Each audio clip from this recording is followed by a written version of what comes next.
Hello, I'm the Nostalgia Critic. I remember it so you don't have to. And the Masters of the Universe! In the mid-'80s, many kids were watching the butchest and yet somehow gayest cartoon that ever hit the airwaves, He-Man.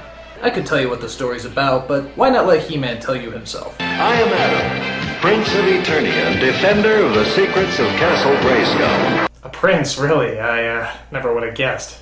Fabulous secret powers were revealed to me the day I held aloft my magic sword and said, "By the power of Grayskull!" I guess he was just going through that holding aloft his magic sword and saying "by the power of Grayskull" phase. But luckily they happen to contain superpowers. And I became He-Man, the most powerful man in the universe. Except for Lou Scheimer, who apparently always gets top billing. So you get the idea. He-Man took place in another dimension where he defended the Castle Grayskull from the evil Skeletor. It wasn't a great show, but we enjoyed watching it, and years later people still love to talk about the gay overtones this show gave us. Now many of you might be saying, "No, He-Man isn't gay, how dare you say something like that?" Well, anyone who's still in question about this should take a look at the 1987 motion picture epic Masters of the Universe. A film that teaches us it's okay to be gay, but not a god-awful piece of retro crap. So let's just jump in and take a look at the first problem with this movie, the title. Why the hell is it just called Masters of the Universe and not He-Man Masters of the Universe? I mean, half of us didn't even know this was a He-Man movie because we never cared what came after the He-Man title. I mean, all we ever heard was He-Man something something something something. So why didn't they leave it in? I don't know. Believe me, that's the least of this movie's problems. Oh my god. So the story begins at Castle Grayskull, which apparently is located in the Grand Canyon. The evil Skeletor has taken over the castle, but is angry because he looks like how John McCain will look in a couple of years. The only one who can stop Skeletor is the always shirtless He-Man, who's played by Dolph Lundgren. You know, the Russian guy from Rocky IV. I must break you. Trust me, I'd rather have you break me than sit through this ass fest. This guy is so foreign that I think even he forgets what accent he's supposed to have. Now, why are you so important to Skeletor? I've been looking for you. That's how Skeletor's troops got into the city and surprised us. It sounds Russianese. So He-Man is accompanied by his team, led by Man of Arms, who's pretty damn old compared to the cartoon, but not as old as John McCain in just a few years. Okay, that's the last John McCain joke I'll make. Intentionally. He's also joined by Tila, Man of Arms' daughter. Woman at Arms. Hey, that's not funny!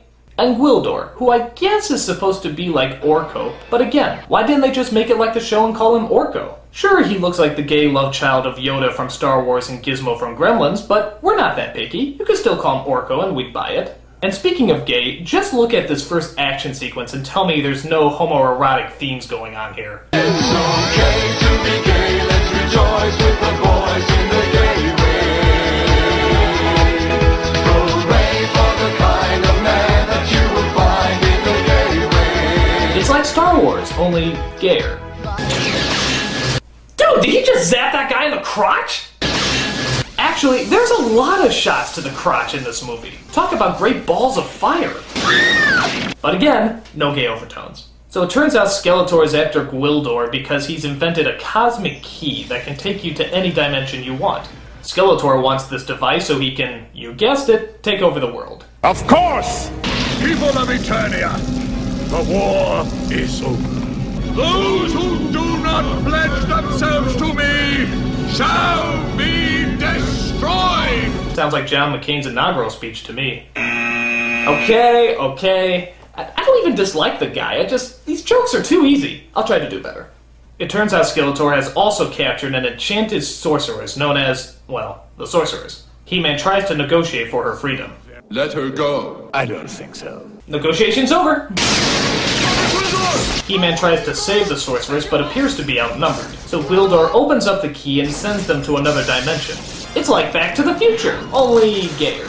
So He-Man and his team use the cosmic key to end up in which parallel dimension? Ours, of course, right dab in the middle of New Jersey.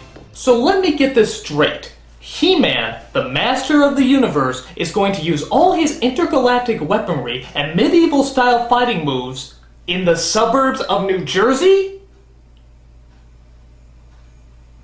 This is gonna suck, isn't it? Holy shit! Alright, so He-Man is stuck in New Jersey as they're looking for the planet's inhabitants. Alien life form. Big. Let me blast. Wait. It might be intelligent life. In this movie, I doubt that. Oh look! It's the best actor in the movie! At least that line didn't sound rehearsed. Okay, so what's the epic hero He-Man and his mighty crew's first order of duty? To steal buckets of chicken from a second-rate drive-thru restaurant. Of course! Good food. Never think while you're hungry. And the Raiders of the Kentucky Fried Chicken! One of the people who works at that fast food restaurant is Julie, played strangely enough by Courtney Cox. If you break up with Kevin Corrigan, you will regret it for the rest of your life. Kevin's changed. I've changed. A, you still love him, and B, he still loves you. When did this turn to Dawson's Creek? She's bummed because apparently her folks died in some sort of plane accident a year ago. Isn't this just what you think of when you think of a He-Man movie? Your mom and dad wouldn't want you to go around the rest of your life blaming yourself. Would they? No. And the masters of the depressing plot expositions! Meanwhile, Skeletor tracks down their position and sends out his evil team to find them. By the way, is it me, or does this guy really like dramatic turns?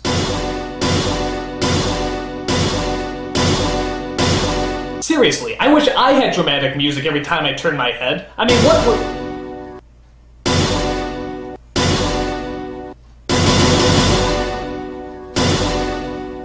So Julie and her boyfriend find the cosmic key as Skeletor's troops close in on them. Look at these guys. They look like the Thundercats on the way to the Rocky Horror Picture Show. Yeah, that's what I thought too. Julie and her boyfriend are separated as Julie comes under attack by Skeletor's Muppet demons. He-Man senses Babes and decides he wants to go after her.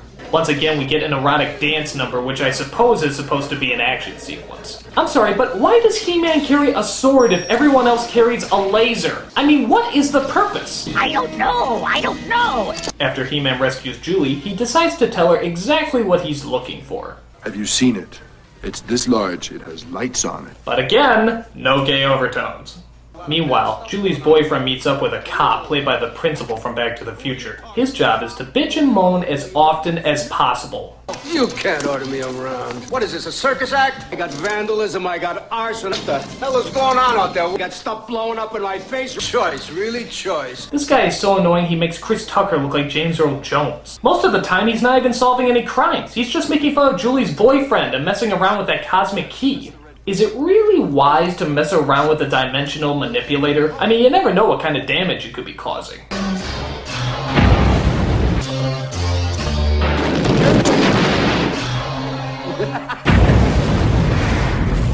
I don't think this is any synthesizer. Looking for the key, He-Man and his heroic crew decide to go traveling around the city in a pink Cadillac. Alright, these are no longer gay overtones. This is an orchestra of gayness. And the shoppers of the feminine automobiles! Meanwhile, Skeletor himself arrives on Earth, bringing all his evil armies with him. How does nobody in the city know this is going on? I mean, are there really people looking out their windows right now saying, "Boy, that neighborhood watch is really cracking down"? Meanwhile, Julie's boyfriend and Mr. Clean continue to argue and bicker, as no doubt bigger and better action scenes could be taking place right now.